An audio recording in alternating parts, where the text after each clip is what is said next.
Welcome!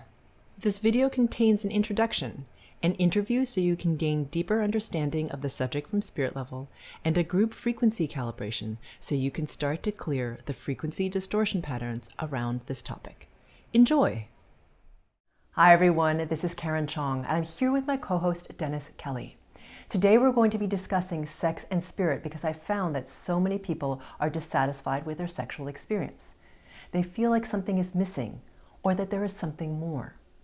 So today we're going to be talking about what the possibilities are, what I call spirit sex, and why it can be elusive, and what you need to know to get to a place where you can experience this yourself. After the discussion, we're going to wrap it up with a group frequency calibration so you can begin to clear the distortion patterns around this topic so you can continue to accelerate forward. Let's get started. Dennis? Wow, Karen, sex and spirit. Yeah. You know, I'm really not quite sure where do we start with this. And so give me your take on when you put those two together and you talk about spirited sex or sex and spirit, what does that mean to you in the world that you operate in? Well, I would say that I'm going to back up out of that question. Okay. I'll answer that, but it's kind of a big question. So what I'll say is that a lot of people, when they approach, first of all, sex and spirit aren't often spoken to together. That's what throws me. Yeah, exactly. Yeah. So in much of religion, sex is considered to be something negative or sinful or dirty, and it's negated often. However, in the human experience, especially one as we are moving upwards in terms of vibrational level, we actually can use sex as a tool to ascend more spiritually if it's done correctly.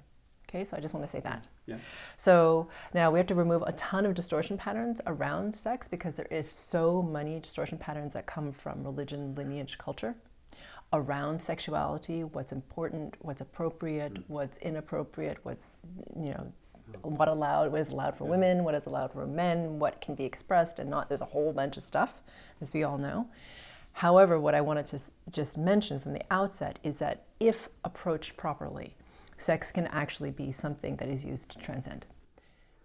So when you talk about that, as far as transcending, so do I come back and think about that as myself, as an individual, and that the fact of the matter is that I basically kind of have to do the work first before I can come to that experience with another person to actually have that transcending? Yeah. So I'll explain. So yes, and I'll explain a little bit better more. So, okay. When you come together sexually with another person, what often we think about is that we merge with the other. Okay, so there is a physical merging and there's also a merging energetically and on spirit level. All right. When that happens, if you have two people, so you have two people who are resonating at different rates, right? Yep. And we'll talk about the emotional aspect in a minute. But we have two people resonating individual rates. Let's say they're resonating on a scale of like 0 to 10. Let's just imagine, okay? Just for simplicity. Okay. So let's just say the female is resonating at 4, okay? And the male is resonating at, say, 5. That's very close. So when they come together physically and intimately, what will happen is they kind of average out between the two of them, okay? In this example, because they're close. If there's more disparity, so say the female is at 4 and the male is at 1, for example, if this continues in terms of their sexual intimacy, her resonation is going to drop. Her vibrational level will drop to meet his, okay? Because she's not strong enough to maintain the resonance at which she is, which is higher than his. If she were more complete, so let's just imagine she's a 10, okay, because we've said the scales from 0 to 10. Let's imagine 10 is at the point where you have completeness on a spirit level, so you're inherently strong enough to maintain. Let's just imagine she's a 10, okay, and he's at 4 or 5. She will pull him up to where she is, and they'll average out together at, say, like an 8. So he is buoyed up by her resonation level. Does that make sense to you? Yep. Okay. But I'd like to stop you there just for a second. Sure. So that example, is excellent. Let me ask you, does it have any impact if those numbers are reversed? that the man is at No. 4 and the lady's at a 1? That's a good question. No, But- it doesn't matter which okay. one is which. It just matters that they're different. It's energy. That's correct. It's a frequency level at which they are. Okay. It doesn't matter which one is higher in resonation. If you're male or female, it's irrelevant. Thank you for asking that question. If you are at a point where you have two people who are at 10, or like say 9 and 10, okay, so 9 and 10, and they come, so what happens then is then you can enter the possibility of having what I call spirit sex. Because what happens then is you don't need each other to complete. So let me back up out of this example. Yeah. So let's go back to the point where, say, the person was that I started with, where one is at 4 and one is at 5. Yeah. Together, you merge together and you come into a balance between the two, and you kind of average out between the two of you. And you will, because you are averaging out in a way when you're combined, can for a moment come up to 9 because you're completing, right, up to 10. Does that make sense? If you are at that second example I used where one is at 4 and the other one is at 1, right, you'll come up to a 5, but the 1 will drag the 4 down. Yeah. Does that make sense? Exactly. So you'll start to average lower and lower and lower. If one, on the third example, if one is at a 10 or a 9 and the other is at a 4, what happens is the one at 4 will come up to an 8 and you'll average at 10 plus. Okay, does that make sense? Because the two of you together. But the 8 will kind of drag the 10 down. Does that make sense? On the fourth example, where you have two people who are more complete, so 10 or 9, okay, in the scale, you are more complete with each other. What happens is there's no averaging anymore because you're each complete and strong enough on your own to hold. So there's no averaging happening because you're each, you don't need the other to make you stronger. You're complete and strong enough yourself. So what happens when the game changes here? Because now you're both strong enough, which means that when you're intimate with each other, you can merge together and both of you get buoyed up. You merge for the moment of the time that you are sexually intimate, and then you come apart, and you stay separate and complete and whole, but at a higher level. Does that make sense? Yeah. So you've both started like here, like for example, like so what, for podcast listeners, what I mean by like, let's just say at a certain point, right? You come together, merge, and now you're at a point plus 10. Okay, together, because you've come together and now separated. But because you're complete in and of yourselves, you don't need to stay merged with the other. That's the other key, is that you don't, so what happens often with, especially with women, not only women, but especially with women, is that after the sexual act, there's a desire to hook into the male, okay? So they want to be with them, they want to stay with them, right? They want love or something. Yeah. That is because there's not enough completeness or wholeness on them, because they need to have that other energetic to feel complete, right? Because what they're feeling is that completion in the merging. There's something missing. Because when you came together in the sexual act, you both rose up together, right? Like the 4 and the 5 coming together, becoming a 9, or the 4 and the 1, you know, they still become greater than what they were. But now you've come apart and you feel like something's lacking. When you're whole and complete and at 9, 10, what happens is when you come apart, there's no need to merge with the other anymore because you're complete, and you've both come up. So it doesn't. But you don't need each other in the same way because you're complete, individuated beings still. Does that make sense? Yeah, it does. Okay. Now those are excellent examples, and I understand what you're saying. Mm-hmm. The question I've got is, you know, our viewers are listening, is when you talked about an 8 or a 9 or a 4 or a 1. How do I know where I am? Where am I? Yeah. And then, where is my partner? And you know, so. You know, that's a great question. If we're speed dating, is right. What's your number? What's your number? Can you rate yourself on the scale of 0 to 10? It's harder to know that. I would say the more work you've done, the more distortion patterns you've cleared, the more you feel at ease with yourself, the less you need to be with other. So I would say that there are a lot of people who yearn for intimate relationship in order to feel a sense of completion. The more frequency work you do, the less you need that. You don't need them for that sense of completion. That would indicate they're higher in the scale. So you don't need the person to complete. Now, I also want to step back from this and say we each run our own sexual energy ourselves, within ourselves. Yeah. We don't need to have sex with someone else in order to be running sexual energy. We're running it within ourselves. So you can have that within yourself running clearly. What happens with a lot of people that I've worked with is they don't know how to use that sexual energy and not disperse it all over the place, meaning like it's running within them, but they have a lot of it and it kind of like scatters around them. So they sleep with different, so if I'm just talking about the perspective of a woman, but because I'm female, but if, you know, I'm a woman and I'm sleeping with different men because all these men are attracted to me and I have a lot of sexual energy, but it's not being run cleanly within me. It's kind of getting scattered out from around me. Does that make sense? Exactly. So they have these distortion patterns which are dictating that they have to do that in order to show love, to be pleasing, to, you know, that type of thing. So they don't know how to even run that for themselves, to have their own sexual energy that's running cleanly within themselves so they don't need to give it to everybody else. Right? Once you have that completion, you get to choose who you want to share that with more, rather than needing it to feel worthy, validated, seen, adored, whatever it is. Does that make sense? Yep. So let me throw out a thought. Sure. So if I've done the work like you talked Yeah. about, and I've released these distortions, Yep. no matter where they came from, Yep. family, religion, culture, whatever that is. Mm-hmm. So I've done some of that work, and I'm making that kind of progress. Would you say that you can assume that you can go into a relationship, a healthy relationship, but also continue to grow after that initial contact with that person? Yeah. Or do you know what I'm saying? Like over time. Yeah. So you've got this romance, Yeah. and it's just hot and heavy, and things are just going extremely well, and Yeah. just like, you know, if you've done the work, can you maintain that and Yes. even support each other and Oh, grow totally. and grow even to a further? Yeah, absolutely. Yeah.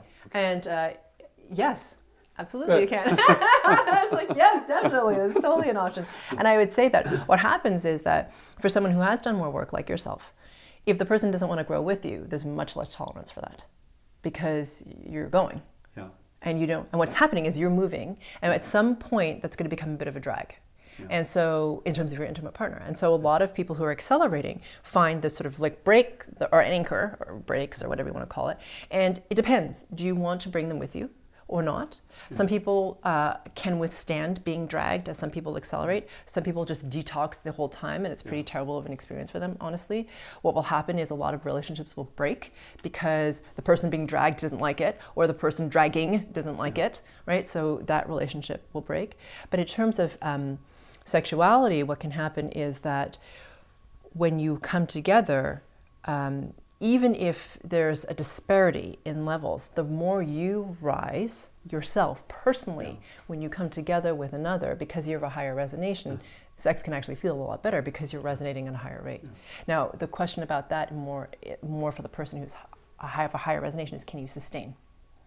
That's the thing that you have to ask about, because it's a bit of a cost. Until you get to about 9, 10 on that scale that I was mentioning, until you're complete enough to hold, it will feel great at the beginning, and then it will start to feel like you're being pulled down a little bit. You're starting to sacrifice. A little bit. Sacrifice, Or more, depending on what the person is at themselves. Yeah. Now, I mentioned the scale as if it's 0 to 10. There is a negative aspect to the scale. Oh.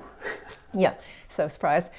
So for those of you who are accelerating a lot, if you feel when you go into have intimacy with partners you've had for a long time, it may feel even more weighted because they are negatively in that scale, or a negative vibration.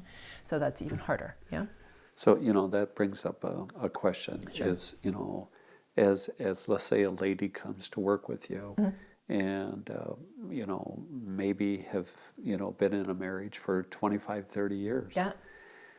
And, but just, they're ready to kind of take that next step and start to move and start to clear and and if that husband if there's just a lot of resistance, is it challenging for you to kind of work with that lady and encourage her and help her move, and because you kind of know what's going to happen. Yeah. So what I would say is I'm neutral when I'm working. Okay. So I don't have an agenda when I'm working with people, and I'm not coaching you. And so, you're not a marriage counselor. and I'm not coaching you. I'm not giving you guidance. I'm just working on the distortion patterns that are appearing. So likely what will happen in the session is we're going to deal with the things about why she feels stuck, or wanting to leave, or what she feels trapped by, or whatever it is. I don't know whatever it is until we start. But that will come about. And what will happen is a shift will come internally from her. If she wants to, I don't know what she's going to want to choose, right? Either he's going to start to want to move with her. So there's a couple possibilities. One is he can, because she starts to rise in vibration, he will come with her, or he won't, and she won't tolerate that. So that's kind of her choices at that point. And then depending on who the person is and the distortion patterns they're working with, some women, it depends on the person, really, what they choose to do. But I am definitely not dictating that, just to be really clear. The person is the one who's choosing that. And it's sort of like a natural result of the work. And again, I'm neutral. So I don't have an agenda for you. Whatever you choose is up to you. You're going to grow from that, irrespective. And naturally, it could be the reverse. You know, the man has decided to kind of step up and move forward. Absolutely. And the lady, out of fear or whatever that might be, it might start to, and so be it. It's challenging. Or even if you have same-sex partners, it's the same, right? So, now to go back to sex specifically. So I'm just going to talk about spirit sex for just a minute, if I may. So what happens when you have completion, right? So get to 9, 10, and each partner, and you're having what I call spirit sex.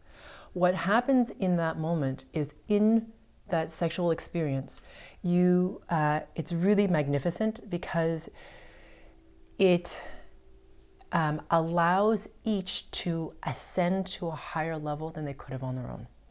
And it is that experience of merging into the oneness. It is actual union. Like, we talk about the male-female coming together in union, and however that shows up for you. It really becomes almost like a reset into the oneness. You almost, in my experience, can lose your identity in a way that sounds scary, and I don't mean not hold your space or whatever, but I mean what you think is yourself, from your ego mind, from all that, and you just go into much deeper of an experience of the eternal now and an experience of this pure source energy, because you together are merging into that field. Does that make sense? From a sense of completeness. There's almost kind of like a multiplier factor to this. So you've got, these two people that are in a position where they can actually take each other to a much higher level than either one of them individually would. Yeah, because it's like a mastermind that's being formed, right? That is of a very high order. And what's amazing is a number of things happen in that space. One is it resets you right out of your ego mind. There's no more ego. Like anything that you had going on about like cloudiness around who you think you are and how awesome, all this, any kind of potential towards ego or self-aggrandizement disappears. It's like a reset into to spirit, where it's really, you see things from, again, you're like clarified of like, okay, this is spirit perspective. You're in the eternal now. And it lasts for a very long time. So more than the physicalness of, say, like the orgasm state, it lingers because it percolates through time-space in a very slow way. So it stays with each person even after the physical act is complete. I'm almost picking up like a sense of purity. Yes. It is so pure. Yes. Yeah, and it's really, it's so difficult to explain a state where there are no words and words. It's kind of funny, all right? It's like trying to explain like taste or something. But it's wonderful that in human bodies, we can actually attain that. Yeah. It's awesome. Yeah. And it's really magnificent. And what I would say is, so that's what I call spirit sex. And then after that, what happens is, like I said, each individual is stronger than when they begin. So that is really cool. So spirit sex is spectacular. I wish it for all of you. Whatever form that takes for you. And the key to getting there is to clear enough of your own distortion patterns. So it's always back to self, in the sense of your own accountability. And then, like I said, there's a lot of stuff around sexuality. It's like the layers of distortions around sex is like crazy. It's like about that, and money is just, those are the two things, right? So those things are particularly charged. So there's a lot of distortions coming through with regards to that. And the more you can move through, the more you can get to the state where you can experience this. And also the other thing I'd like to say is that, you know, in our culture right now, there's this sort of like goal-oriented sex in terms of what we write about in our magazines, you know, like, I don't know, Cosmo or whatever, they're always talking about how to orgasm in like 17 ways or less, or I don't know, whatever. But it's always this thing about the orgasm for the woman. And it's funny that becomes the goal. That's not what it's about. Ultimately, like in terms of what I talk about spirit sex, it's just about being in that moment hyper present with each other, and then something else happens, and something else happens. So it doesn't really, you're not really thinking, well, like, okay, well now I, you know, I have performance anxiety or whatever it is I'm supposed to be doing. That doesn't come into play. Yeah, it's you know? beyond. It's beyond that, because you're just simply very present with each other. Yeah. So it frees you from that, which is really wonderful. Yeah. Wow. Yeah. Fascinating discussion, Karen. Thank you so much. Thank you. Karen, could you help me? I hear so often when I look at your video or your website, GFC. Exactly what is that? A GFC is a group frequency calibration, which looks a lot like a guided meditation on a particular topic. And what I'm doing is I'm helping you to remove the distortion patterns of that particular topic. And because you're coming together as a mastermind in a group to connect to pure source even more and to clear the distortion patterns of this particular topic, what happens is a tremendous amount of momentum starts to happen because of the energetic of the entire group, and each individual is able to move faster and ascend higher than they could have on their own. Welcome everyone. This is the Group Frequency Calibration on Sex and Spirit. So obviously this is a huge topic, and this is a beginning GFC, right? You're not going to sort all of your sexual challenges with this one GFC. However, it will begin to help with all the stuff that can come up around sex and start to propel you towards being able to have spirit sex. So let's begin by becoming extremely aware of your body. So becoming aware of the weight of your body, the temperature of the air, the smells in the air, the ambient sound, including my voice,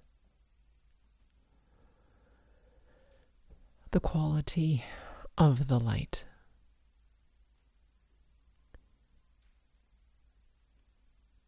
good. And now becoming aware of the space between your belly button and your throat. And as you become aware of this space, let's take a single breath together. So inhaling, holding your breath in for a count of 5. And then whenever you're complete with that inhale,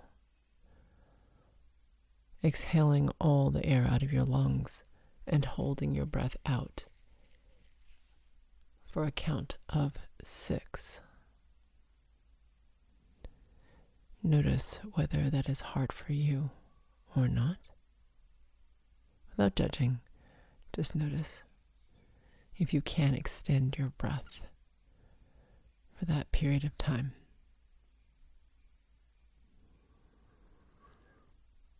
Whilst you are completing that breath, for those of you with longer breaths, for the rest of us, becoming aware of our solar plexus between our belly buttons and the base of your sternum.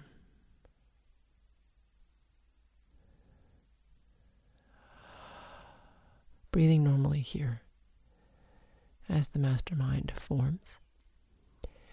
And for those of you who are new, please note that I'm working on you at the group and the subgroup level. and that I'll be making noises on my end. So you will hear me exhale sharply, yawn even though I'm not tired, hum occasionally, and more I'm working in silence, especially as I work in the higher frequencies. And this is a benefit to you because in the higher frequencies, I can move you further, faster, and you have less detox. So that's great. So if you hear nothing from my end, it's not that I've gone somewhere.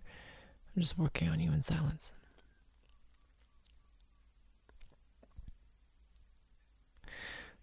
Good.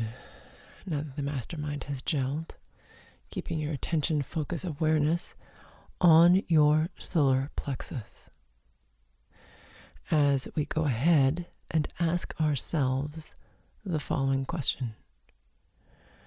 How can I become even more aware of my connection only to pure source? That question again is, how can I become even more aware of my connection only to pure source? And as you ask yourself that question, please imagine, sense, feel, or become aware of a brilliance deep within your body.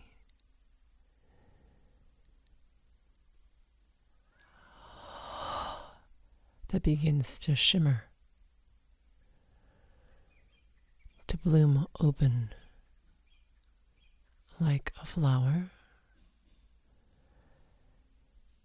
expanding out through your cells,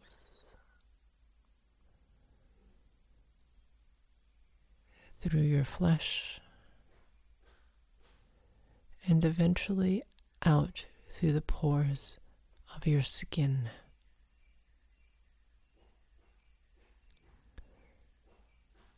Yeah.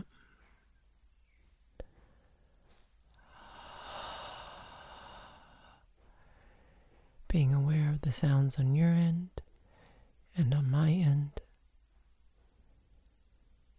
using them to strengthen your focus.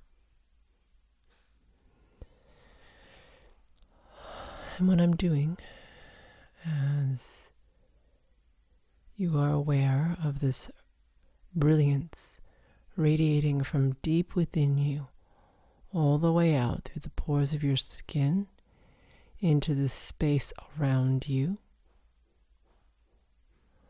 all the way to the walls of your spirit body, which is a sphere, arm's length all around you. As you become aware of this brilliance, I'm working on source level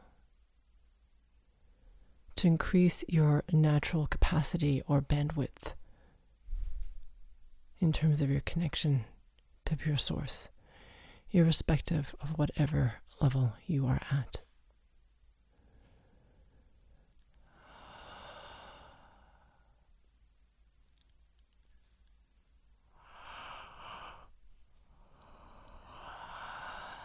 Mm-hmm.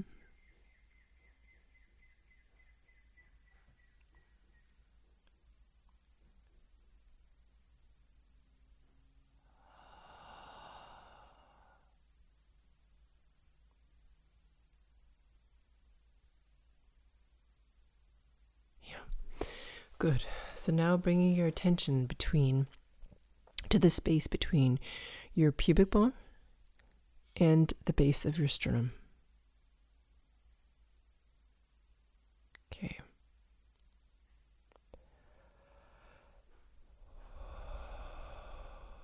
All right.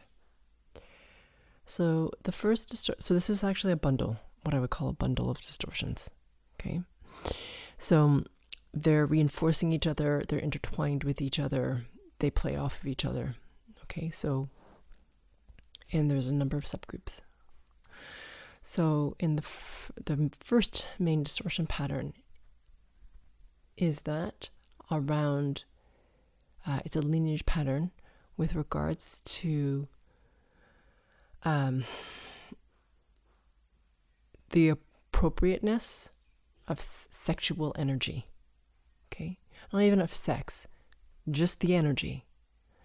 So whether you are female, which there's more binding around females around this, or whether you're a male, there's all this stuff around what's appropriate, how you use this energy, how you conduct yourself, how you express this energy, how others express this energy, when you can use it to oppress others or seduce them, or whatever it is. There's a lot of stuff here around appropriateness, around sexual energy.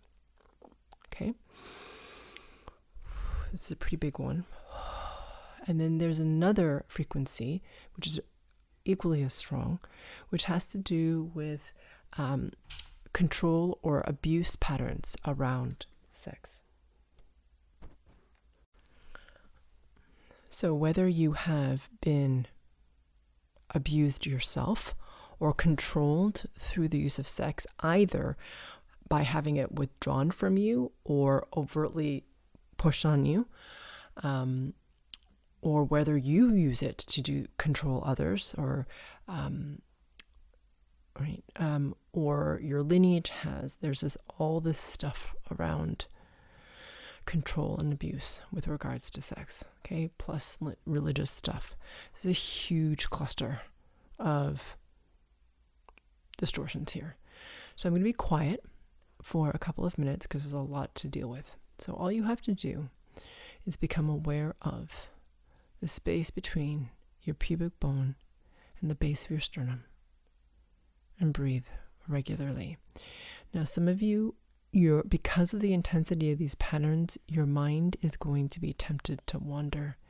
And I encourage you, because of the intensity of these patterns, to keep bringing your mind back to this area of your body. Okay, just your attention. Just bring your attention back to this part of your body. Here we go.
Now bring your attention to your lower belly. So from the pubic bone all the way to your belly button.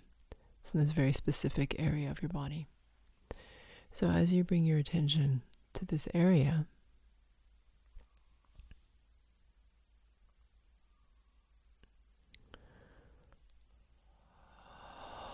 this is the distortion pattern of fear.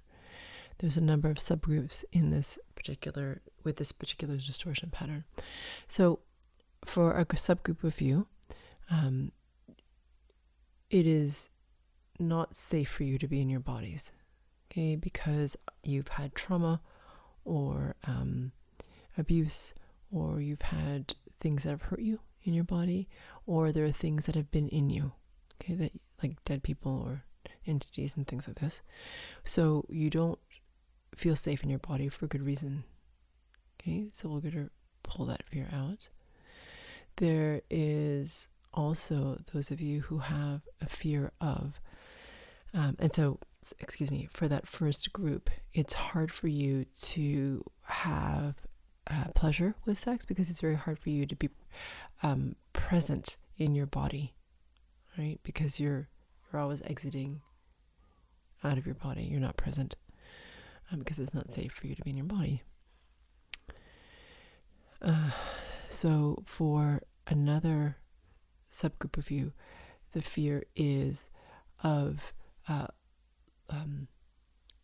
like the loss of self in the merging of sex. And so there's this very strong resistance to it because it feels like when you have intimacy with somebody, it's like they're taking a piece of you with them, right? So you don't like it. You don't like that. And there's another group of you, a subgroup of you, where it's a strong pleasing group. So if you're afraid that if you don't have sex, even if you don't particularly want to, whether you're male or female, you won't feel worthy or loved or that type of thing, worthy of being seen or acknowledged, that type of thing. So these are the biggest subgroups. Okay, there's a number more having to do with fear. But let's work on these first. So if you're not in one of those subgroups,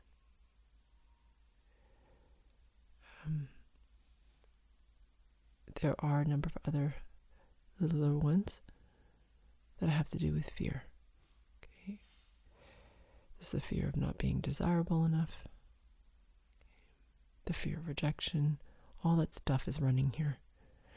And depending on the subgroup you're in, there's some of you that overlap into different subgroups. So you're not just necessarily in one, just so you know.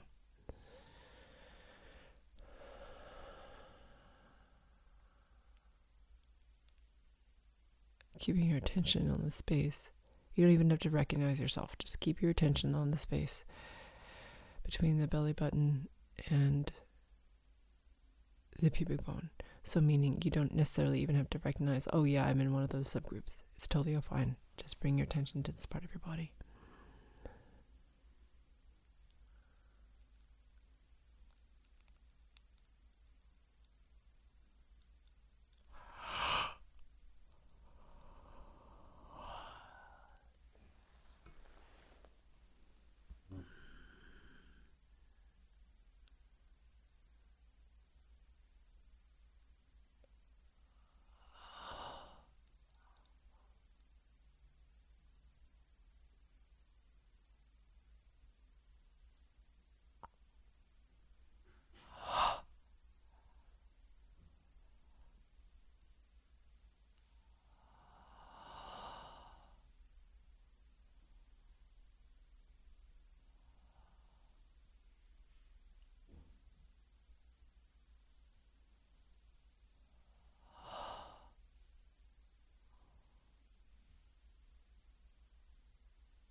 Mm-hmm.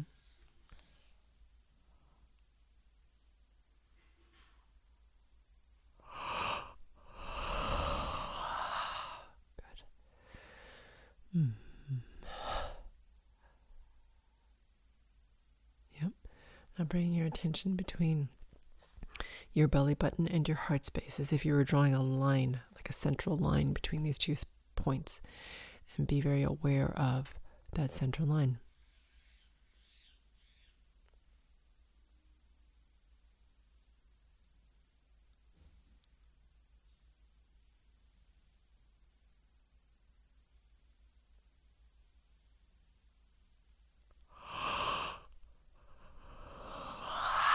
Yeah. So what we're doing here is we're removing the distortion pattern of low self-worth, non-deserving. Okay. So depending on what subgroup you're in,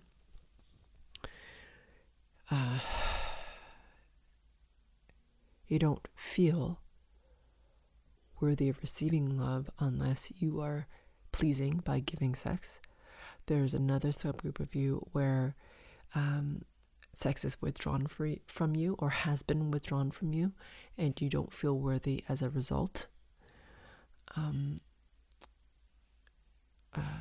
Another subgroup where you feel like you're almost obligated to be sexually engaged, even though you don't necessarily feel like you want to, right? In order to be loved, or in order of you to be fulfilling your obligations in the role that you're in, like wife or husband. Yeah. So there's a lot of stuff here around low self-worth and non-deserving. So keeping your attention here, as you can see, it's quite a lot. You're just going to keep your attention between these 2 points, belly button and heart space, in that central line. Breathing deeply.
Good.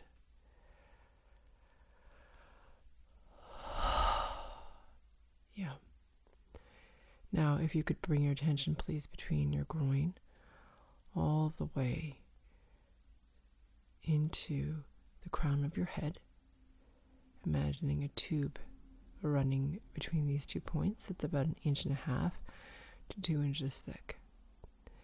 So what happens here is that for most of you on this GFC, you have a tendency to merge with the person you are intimate with. Okay, and then what happens is they either stay in you or you stay in them. And I don't mean physically, I mean from a frequency standpoint. Your frequencies enmesh and they don't separate after intimacy. So that's not great, because what's happening is then that you start to take on their stuff, right? Their emotional burdens, the stuff that they have to clear, their lineage patterns, and so on. You already have enough to clear on your own. So it's likely not the most beneficial if you're needing to clear someone else as well. Okay?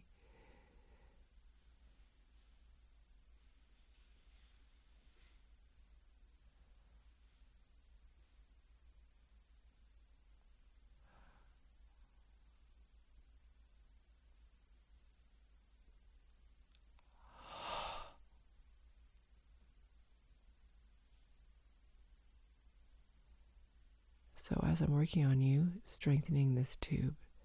So just becoming very, very aware of this tube in the center of your body. And what we're doing is we're strengthening you internally so that when you're intimate, you separate afterwards. You don't stay enmeshed with the other person. Okay?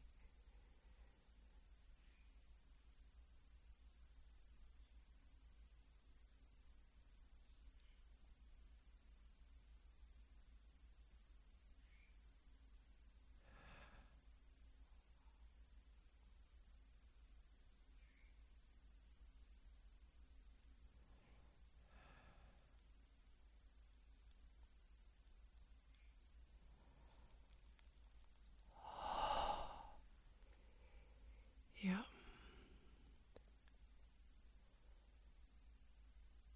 Very good. Bringing your attention to your solar plexus. Between your belly button and the base of your sternum, the last thing we'll do together is work on your pain body for just a second.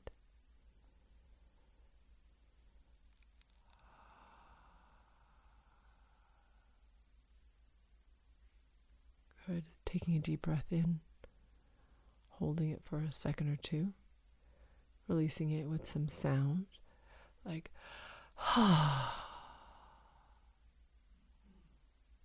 yeah. Very good. I'm going to leave you in this space for as long as you'd like. And for those of you who'd like to go deeper, there is a deep dive on powerfully aligning sexuality and sensuality with pure source that might benefit you if that resonates. I look forward to working with you on the next GFC.